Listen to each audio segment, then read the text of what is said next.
Passar aqui a palavra para o líder da Iniciativa Amazônia Viva e representante da WWF, Cláudio Moretti.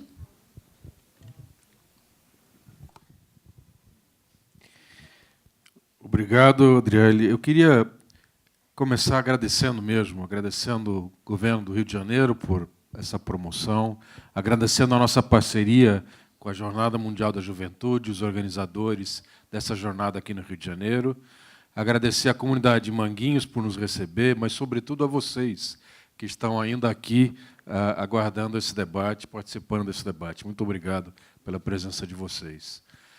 Eu estou aqui representando também a Cissa, Maria Cecília Brito, que é a secretária-geral da organização WWF Brasil. O WWF é uma rede mundial e o WWF Brasil tem uma organização nacional autônoma vinculada a essa rede, que é liderada pela Cissa Brito. Eu estou também aqui falando em meu nome pessoal, como líder mundial da iniciativa Amazônia Viva. Essa iniciativa é considerada entre as prioridades maiores da rede da WWF em nível mundial e trabalha com os 9 países da Amazônia. É muito importante para a gente estar falando aqui, ter essa parceria e ter essa oportunidade de falar para vocês, porque a gente está aprendendo que, pelos debates que nós temos participado, pelas mensagens que nós temos ouvido, é uma responsabilidade dos jovens e dos católicos proteger a natureza como algo da criação, algo criado por Deus.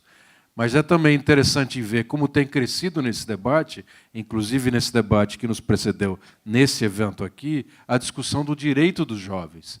E eu diria o direito dos jovens à natureza, o direito dos jovens ao ambiente são.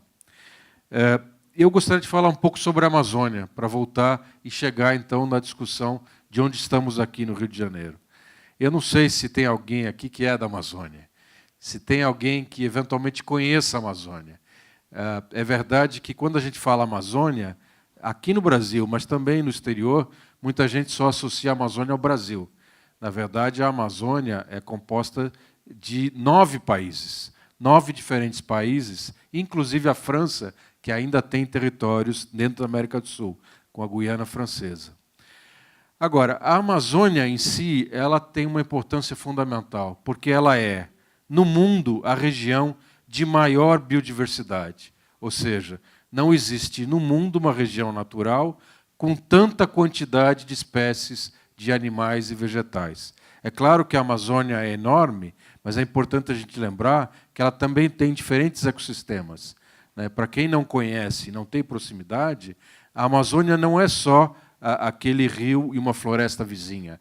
Existem montanhas, existem campos, existem áreas tipo savana, cerrados dentro da Amazônia, e isso junto forma uma grande biodiversidade.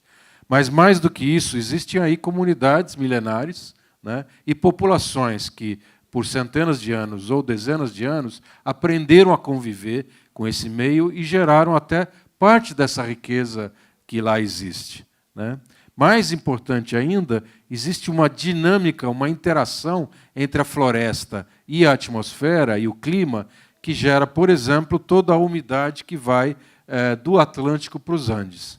Então, sem a existência dessa interação, a gente não teria nas encostas dos Andes que descem para a Amazônia a área de maior biodiversidade de florestas tropicais do mundo. Agora, por que a gente fala nisso? Em primeiro lugar, a Amazônia hoje está ameaçada. Ela está ameaçada por 2 fatores, para falarmos de forma muito simples. Um fator indireto, que é o homem atuando no clima e as mudanças do clima ameaçando a Amazônia. O segundo fator é a ameaça direta, o desmatamento, a fragmentação, por exemplo, a construção de barragens, dividindo os ecossistemas aquáticos, rios. Quando a gente junta esses dois fatores, a gente vê que corremos o risco da Amazônia entrar num processo de degradação.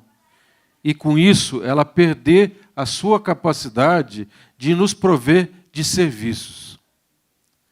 Então, a biodiversidade da Amazônia, a área de maior biodiversidade do mundo, a área natural de maior biodiversidade do mundo, está ameaçada. Portanto, essa diversidade, diferentes espécies de animais e plantas, corre o risco de desaparecer de forma mais rápida.